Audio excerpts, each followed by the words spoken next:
Good evening, everyone. Hello, and welcome to the second edition of On Record with FIC. As we venture into a new series, See the Money, we'll be talking about everything related to finance. Let it be financial literacy amongst youth and new investment avenues. This is under the name of Finance and Investment Cell College of Vocational Studies, which is primarily involved in imparting financial knowledge amongst its members and throughout the DU circuit as well. I am Madhav. I am the president of the cell and your host today. And with me is Anish, who is the vice president at the cell, and he'll also join me. Yeah, hi, good afternoon to one and all present here. So today about our guest, so we have with us Mr. Anand Rathi, who's the founder and investment manager at Augment Capital Services. Being in wealth management for 18 years, so we are sure that he would be an inspiration for us, for all the students who are aspiring to be wealth managers, investment managers in future. So his work does speak for himself, as I have personally worked under him for quite some time. So it would be an absolute delight and honor to have him today on our board and listen to his valuable insights on the topic financial literacy among youth. So we welcome you, sir. You now may take the stage. Thank you, Anish. Thank you, Madhav, for the good general introduction. Really happy that I could share whatever I've gained over the last 18 years with all you young people, the future of India, as they call. And at the end of the session, I really want you to go at least gain a 1% knowledge on finance and on investing. Yes, sir, sure. So now we'll move to a formal set of questions. So the first question that we have for today is that as per the recent study by SEBI, the concept and knowledge of the topic financial literacy has not been grasped by over 70% of the population. So what, according to you, could be reason for the same? To answer your question, there are various reasons that can be attributed to this 70% of the people not grasping financial literacy, right? Good and bad. So today we live in a world where everyone, literally everyone, has a smartphone. Thanks to Geo, we have a great access to internet. But then what this has done is that it has led to inefficient allocation of resources. What I mean by that is today we have too much power in our hand. We all have the world under our fingertips, but we are not allocating the right amount of brain power to justify each and every element. So what I'm trying to say is that finances need a certain bit of discipline, need a certain bit of consistent effort, but that has not been put in because you're getting most of the time distracted with a lot of other things that are happening around you or around your world. So that's a reason why the financial literacy is actually at a very, very poor level, especially in India and a lot of these other countries. So we end up mishandling our finances. And I really hope this changes very soon. The second reason probably is also is that the finance in general is a very intimidating topic. The moment you say I'm an investment advisor, people come to you, though he's maybe 60 years old or a 20-year-old, with a glow or a spark in their eyes because they find finance one of the toughest subjects to crack or understand. And then to add to it, the financial jargons that people use in the TV to sound very knowledgeable is very complex, very difficult to grasp, makes people stay away from finances for long. And the third reason is ये जो finance होता है, ये जो stock market investing होता है, mutual fund investing होता है, उसमें क्या है ना, जैसे ही आपको कुछ थोड़ा बहुत पता चल जाता है, okay, you start feeling like you are the guru.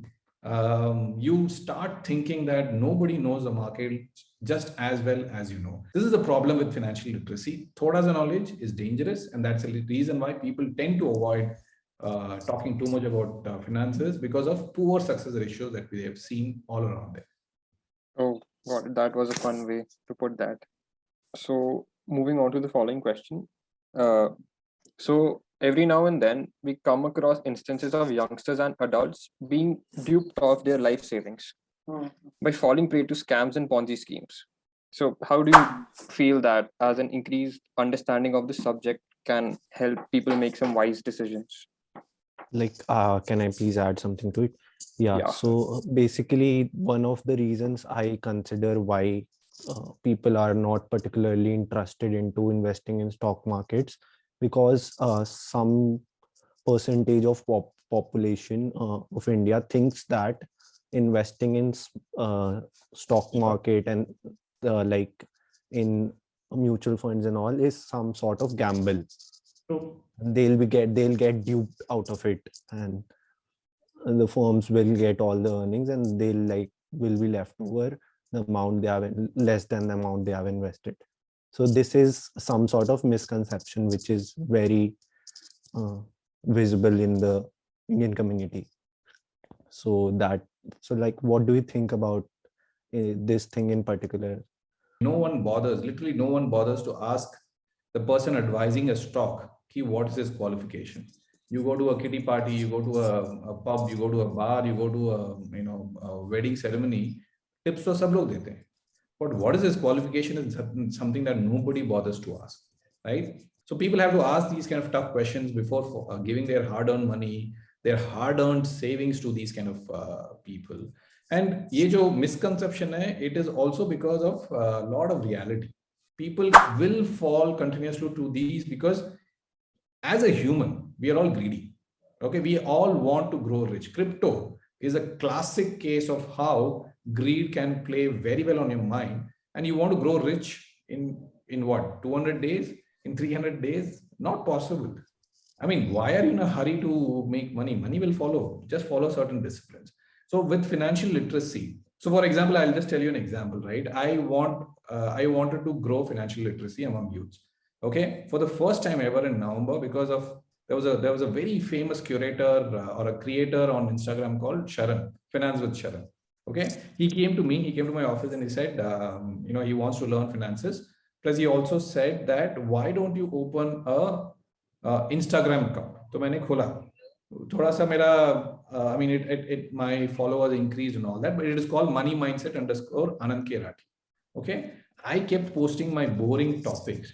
Okay, and the kind of like that I got was zilch. I did increase my followers, but the people liking that content is zilch.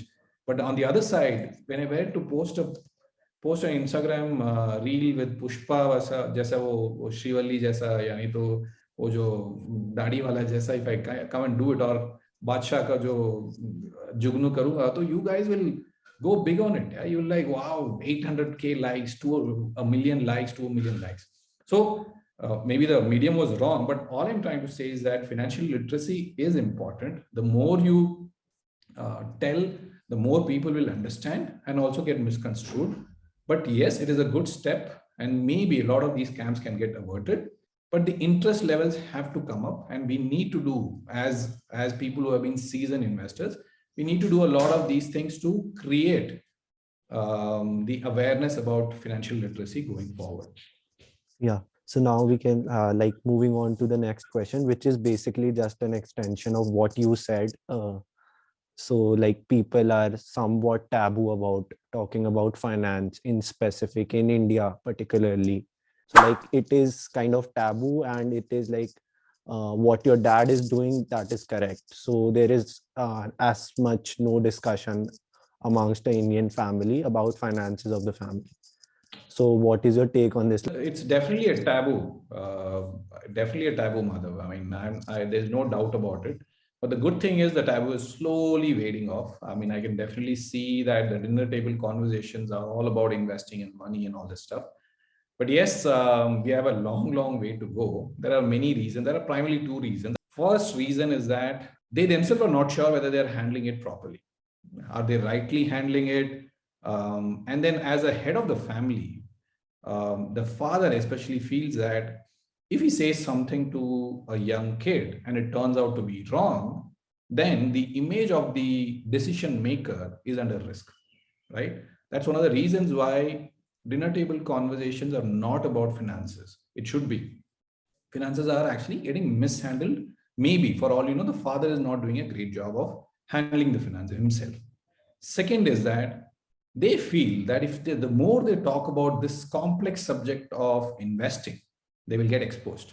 Again, the image that I am the decision maker, I am the guy who's sitting on the center of the table, I can't be exposed, because that will lead to the downfall of my image in front of my young sons or daughters' eyes, is another reason why people are not readily talking about finances, which I think the more and more that people learn, understand, over a period of time will actually come down. I mean, I'm sure that the taboo will slowly come down and financial literacy will go up. I'll tell you my own son's story. Was just here, right? We spoke so much.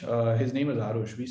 I mean, around the dinner table, around with my friends, when he was around, we spoke so much about a single stock, which is what I like, Bajaj Finance. He's a 7-year-old kid. One day broke his piggy bank, and he said, "Dad, you should invest this money." First of all, I was shocked. I said, "Okay, where do you want to put this money into?" And surprisingly, he said Bajaj Finance. Okay. Now I asked him, "How did you? I mean, what do you know about Bajaj Finance?" He said, "I don't know. You only kept telling your friends about Bajaj Finance. So I think you should also invest my piggy bank money into Bajaj Finance." And since that day, it's been what, 6-8 months or maybe a year, he's been consistently saving his Diwali money, this money, birthday money, all that money, putting that in Bajaj Finance. So for all you know, I was not intending to talk about finances with him ever. He's just 7 years old. But वो अपने आप ही learn करके, I don't know where it all came from. The feeling, I mean, it has to be told like a story. Maybe, as I said, right, everything has to be made like a story, appealing to you guys, appealing to a younger guy, appealing to an older guy, and maybe that will help in financial literacy going up. Amazing story, sir. We can learn something from how do you take on your son and how he's grasping such things at such a young age. So, the other question is, how do you feel that financial literacy can positively impact economic growth of a country? What is a country? Country is made of people, right? And what are people? If you can manage your finances well, generally you will be a lot more responsible about finances, the kind of money that you spend or use of others and all this stuff. And maybe that will. So essentially, what I'm trying to say is that how can you be, as an individual, be better at finances? By managing your expenses better, by understanding the need for spending if at all is required. And the third thing is whatever you have ended up saving, investing that better, right? If right from young age, let's say tomorrow someone can turn out to be a politician, someone can go on to become the next GM or the CEO of a very large firm, right? It's all possible. अगर आपको पहले दिन से ये सिखाया गया है कि expenses correctly manage करो, जबरदस्ती का spend मत करो, and then also invest your money wisely, right? For all you know, you will end up doing the same with your company's money too, or you will end up doing the same with your constituency money too, right? And this can lead to tremendous amount of progress to your constituency or to your company. So as a responsible politician, as a responsible CEO of a firm or a CFO of a firm, you will start allocating your resources properly, and that can lead to better management of company, which can have its own network effect, which can also lead to better management of the country. So financial literacy literally can actually have a long-term impact than what you and I can imagine, and not just for yourself, for your country in general also. Indeed, sir. So after hearing your answer for this question, I think financial literacy is something which should be taught from a very, very early age, and in whichever sector, in whichever job the person works, then it would surely create an impact. Moving on to the end of this podcast, I'll say, like, it was a very knowledgeable session, and it was very nice talking to you, sir. A sincere thanks to you, like, for joining us and getting time out of your busy schedule to give time to us. We are like a very small college society from DU circuit, so we are very appreciative of what you did to help us out. So, like, moving on to the end, here's us signing off from this episode of On Record with FIC. We'll move on to further such episodes, so stay tuned, guys. See you next time.